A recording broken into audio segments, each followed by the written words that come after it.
Hey guys, and welcome back to day 2 of Mystery Week. Today I've got another very fascinating unsolved case for you. So today we're going to be talking about the very strange murder of a woman named Mary Mars Cawein, or it's also known as the Carbolic acid murder. Mary Mars Cawein was a 39-year-old housewife from Kentucky. She lived in a town called Lexington with her husband Madison Cawein and their 2 children. So our story starts on July 4th, 1965. USA Independence Day. Mary and Madison are going out to celebrate Independence Day with 2 of their friends, Sam and Betty Strasser. They're intending on going to the Idle Hour Country Club. Now I feel like I should give you a little bit of a background here on Madison and Mary, just so you kind of know the sort of people they were. Madison was actually a doctor. He specialised in haematology, and from what I can gather he actually was a very good doctor. He managed to help a lot of people with what he did, and he came from quite not a really prolific background, but I think in the area where they lived people knew who the Caweins were. And Mary came from a similar kind of background. Her dad was a really successful thoroughbred breeder, and so they had money and they were sort of high in society. They're sort of described in a lot of the sources I read as socialites, and they weren't struggling for money. So Madison and Mary and Sam and Betty that night head to the Idle Hour Country Club for drinks. Both of the couples had 2 children each, but one of the Cawein children was actually out with a friend that night. So the Strassers took their 2 children around to the Cawein house, and they had a babysitter in, 62-year-old Phoebe Edwards. By 6:30 p.m. on July 4th, they were at the Idle Hour Country Club drinking cocktails. From what I've read, they had about 5 cocktails before dinner each, then they ate dinner, and then they had about 5 cocktails each afterwards as well. They were drinking a hell of a lot, but from what I can gather, they were genuinely quite heavy drinkers anyway. For me personally, if I had 10 cocktails, I would be paralytic on the floor. I'm done after 2 cocktails, I'm a lightweight. But I know personally people who can drink 15 cocktails and still be kind of okay. So I think it very much depends on your tolerance to alcohol and how much you usually drink as to how drunk they were after this. I think it's easy to say they were really drunk and on the floor, but then it depends on their tolerance. Somewhere between about midnight and 1:30 a.m. they decide to leave the country club and return back to the Strassers' house, where they continue drinking. However, when they get there, Mary turns around and says she's not feeling well and she wants to go home. So Sam Strasser drives Mary home, which nowadays I know is horrific to think about. He's 10 cocktails down, probably a couple of beers down as well, and he's driving Mary the 3 blocks back to her house. Would never happen nowadays, but this was 1965 and it did happen then. When they get back to the Cawein household, obviously the babysitter is dismissed, she's not needed anymore. So Sam, instead of deciding to drive the babysitter home himself, decides to call a taxi and waits with Mary until the taxi arrives. And they get themselves more drinks. Sam opens another beer and Mary pours herself a bourbon and water, and they go up to the Cawein's master bedroom to drink them, which again just sounds very strange, but apparently it was the only room in the house that had air conditioning and it was a very hot July night. In the room, Mary sits in an armchair with her bourbon and water, and Sam sort of stands there with his beer chatting. For about 10 minutes the taxi arrives, the babysitter goes home, and so does Sam. When Sam leaves, Mary sat in the chair drinking her bourbon, seeming absolutely fine. The children were of course asleep and Sam didn't want to bother them by waking them up and take them home, so he decided just to leave them at the Caweins. And he left Mary in that chair, and that is where she died. Sam returns back to his house where Betty and Madison are still drinking, but Betty soon decides to go to bed, so Madison and Sam are the last ones standing. They have another beer and their night ends at about 3 a.m. and Madison apparently at this point was completely just so drunk. Apparently he could barely even stand, let alone get himself home, so Sam just said to him, "You can stay in the family room," and Sam actually had to help him undress and get into bed. That is how drunk Madison was. But of course it is important to bear in mind here as well that they had been drinking a lot that night, all 4 of them, so accounts of this night I don't think can be taken for gospel. I do think you've got to sort of take it with a pinch of salt. The next morning, about 9 a.m, Betty tries to call Mary. Now I'm assuming it was to see what time she could come get the kids. I'm not gonna lie, in all of the sources I read, the kids weren't really mentioned after the fact that the babysitter was looking after them.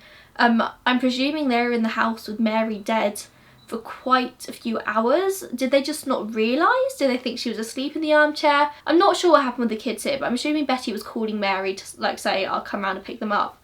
So She calls at 9 and there's no answer. So she calls again an hour later, about 10 a.m, and there's still no answer.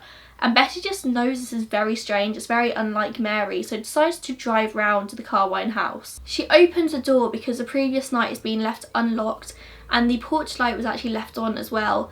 But again, this wasn't particularly strange. The Caweins always left their house unlocked, and I think a lot of people did in that time as well. Betty wanders around the house looking for Mary and can't find her, so assumes she's still asleep and goes into the master bedroom where she sees Mary slumped in her armchair still. She's slumped to the left, bourbon still in her hand, and Betty sort of tries to wake her up and there's no answer, so she goes to touch her and her skin is cold. Betty knows something's up, so immediately calls her husband at home and tells her husband to drive Madison round as soon as possible. And this is where things are a little bit weird, because Madison walks straight up to the bedroom and walks up to his wife, and she's very clearly dead at this point.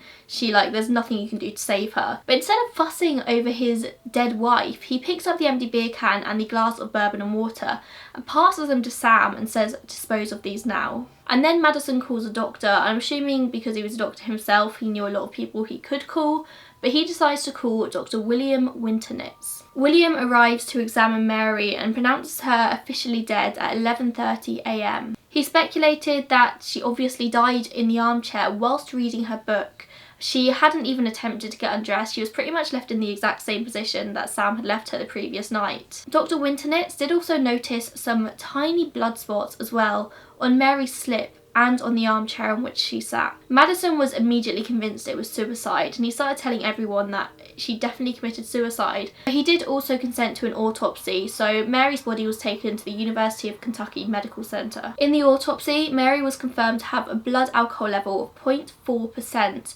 And bear in mind that 0.8% at this time in Kentucky was the legal driving limit. She was 4 times over that. 0.4% was very near a fatal level of alcohol in her system. However, it wasn't the alcohol that killed her. The autopsy showed that she had actually ingested carbolic acid, which had burnt away her stomach and had caused acute gastritis. Can you imagine how painful that would be? You've got acid in your stomach that is literally eating away your stomach from the inside out. That would be so painful, but I'm assuming that Mary was so drunk that she didn't really feel it happening because she hadn't moved. The autopsy estimated that the time of death was between 2 and 6 a.m, which is a very broad spectrum of time. The autopsy also noted that Mary had very small injection sites on her thighs. I think there were 2 little tiny pinpricks on her thighs, but they said that she had definitely ingested it. It hadn't been injected into her, it wasn't in her bloodstream, it was in her stomach. The official coroner's report read that she died of unnatural causes and not her own hand,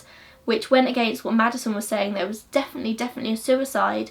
And it also said that it was acute gastritis due to phenol or phenol-like material. Phenol's basically another word for carbolic acid.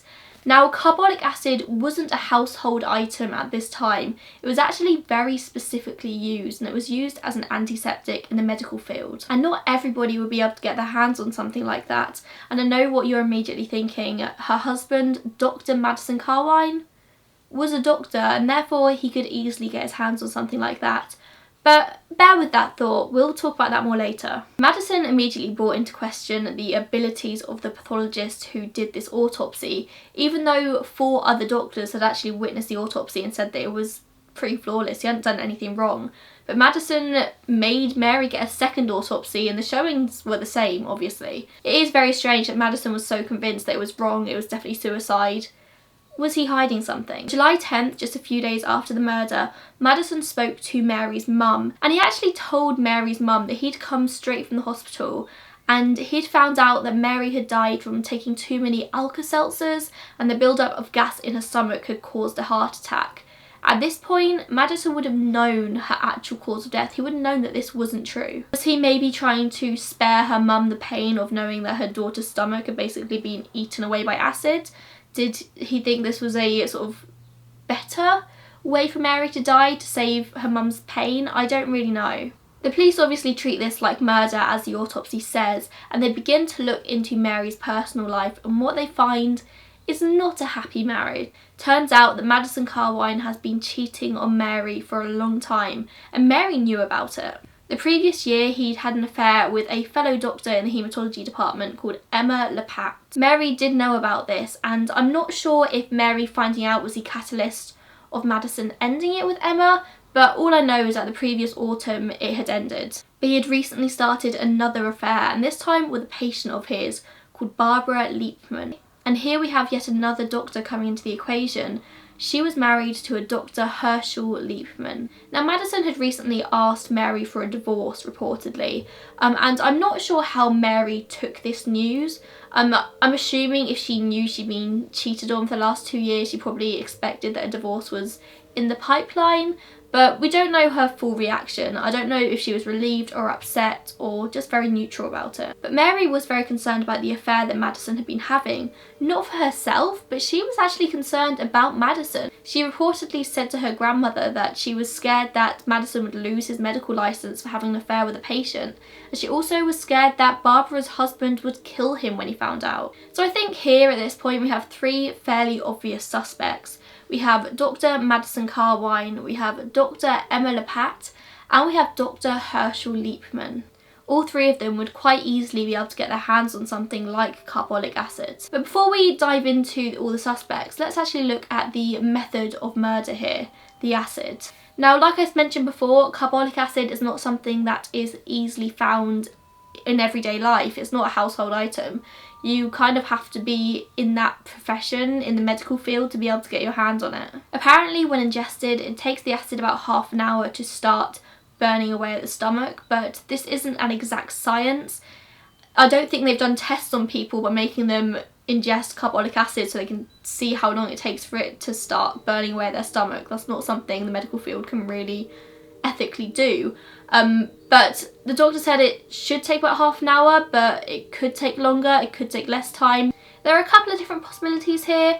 One possibility is that it was put into one of her drinks at the Idle House Country Club, and it took quite a while to start working. Maybe that is why Mary started to feel ill when she got to the Strasser house and asked to be taken home. Or was she just feeling ill because she had consumed a nearly fatal amount of alcohol, and somebody happened to break into her house after she had passed out in her chair and force her to drink the carbolic acid? This could also explain the 2 injection marks in her legs. Maybe she was given something to paralyse her and then forced to drink the acid. Or the third explanation here is that the acid could be in the bourbon that she was drinking. So the suspects, let's start with her husband, the obvious one, Dr. Madison Cawein. So he had asked her for a divorce and wanted to leave her, and she wasn't really putting up much of a fight. He had no reason here to murder her from what I can see. She wasn't refusing to divorce him, she wasn't really angry at him for having the affair, she was quite neutral. She was kind of making his life as easy as possible. Like, he's had 2 affairs and she was kind of like, okay, you divorce me, whatever. She's not kicking off about it from what we know anyway. I think it would make more sense here if he is the one that died. If she had poisoned him for having these affairs and trying to divorce her, that's understandable. But why would he poison her when he's the one trying to divorce her? He's the one having an affair. He's just not a great human being. It's not her fault. Maybe he just wanted to avoid a messy divorce. Maybe he was embarrassed. But still, I don't think that seems like reason enough to murder your wife. A compelling piece of evidence against him, though, is that a syringe was actually found in his bedside drawer, and when police confronted him with this syringe, he kind of didn't have an explanation for it other than like, I don't know how it got there. Like, I'm a doctor, I have syringes. So this syringe was found. I don't know if they actually ever tested what was inside the syringe, but the actual needle part of the injection was never found, so they didn't really have much to go on. More evidence against him is the fact that immediately when he saw Mary, the first thing he did was dispose of the bourbon glass, which is possibly the biggest piece of evidence in this case. I'm sure that that probably would have been tested by the police if that was still there, to see if the acid was in that glass, and the fact that he immediately goes to this glass and gets it emptied suggests that maybe he knew something was in there. But let's say that he did know that acid was in that glass and that's why he disposed of it. Why would he wait for Betty to go round there and discover his wife dead? Surely it would be a lot easier for him if he went round there and he was the one who discovered his wife being dead and he raised the alarm. I just think maybe if Betty had seen Mary and instead of her first reaction being to call her husband, she'd called the police, then if Madison had murdered Mary, that would have all unravelled very quickly. But let's not forget that Madison had a very solid alibi. He was seen by both the Strathers asleep in their family bed that night. He had been undressed by Sam, he was put to bed, he was so drunk he could barely stand up, he wasn't in any state to walk the 3 blocks home, murder his wife, very cunningly leave no evidence behind, and then get back to the Strathers' house and get into bed and not wake up until the next morning. Unless he wasn't as drunk as he seemed, but he was seen by a lot of people downing their alcohol. Maybe he had poisoned the bottle of bourbon a long time before, and it was kind of just taking a chance as to when Mary would drink it and Mary would die. Maybe he was playing a long waiting game here, because there was no way he could have predicted the way that night would turn out. There's no way he could have predicted that he would be too drunk to go home and that Mary would feel ill so have to go. It just doesn't make sense. And also he had 2 children in the house, and unless he was as bad a father as he was a husband, I don't think he would have taken that risk putting acid in a bottle that the kids could drink. I'm not obviously saying that the kids are stealing their parents' alcohol left, right and centre, but it's a chance and I don't think a parent would want to take that chance. Next up, we're going to talk about Dr. Emma Lapat, the first woman that Madison had an affair with. Well, the first woman I suppose that we know of anyway. Like I mentioned before, she was also a doctor. She worked in the haematology department with Madison, and the 2 of them had started this affair and it had ended the autumn before Mary died. If we're looking at the affair, I suppose it's most likely that Madison turned around to her and said, no, I can't be with you anymore, my wife's found out, I love my wife, I want to be with her, and just kind of ended things with her. I'm assuming that's a logical way for this to have ended. And then months later, Emma finds out that Madison's having yet another affair with a different woman, and she now feels like the shunned mistress, and let's say she hasn't taken it well. She was insanely jealous, and the only way I can describe her from here on out is a stalker. She would drive past the Carwein's home constantly to see if Madison is there. She would drive past the Liepman's house constantly to see if Madison was there with Barbara. She would call Barbara, she would call Barbara's husband, she would constantly call Madison.